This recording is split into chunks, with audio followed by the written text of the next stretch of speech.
Hi everyone, welcome back to another video from Apps Tech Academy. Today in this episode we will be learning how to unblock someone on TikTok. If you want to unblock a certain contact that you've previously blocked on TikTok, then follow along till the end. First of all, launch the TikTok app open on your device and make sure that you're logged in. Once logged into your account, tap on Profile at the bottom right corner to open up your profile page.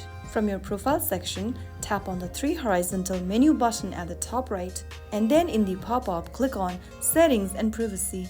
Under Settings and Privacy, scroll down and look for the Privacy button and tap on it.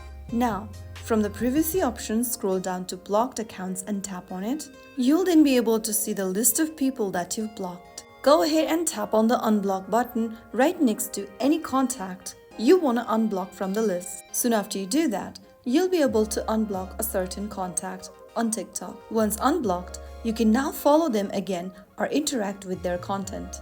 That's how you successfully unblock someone on TikTok. If you found the video helpful, don't forget to like, share and subscribe to the channel.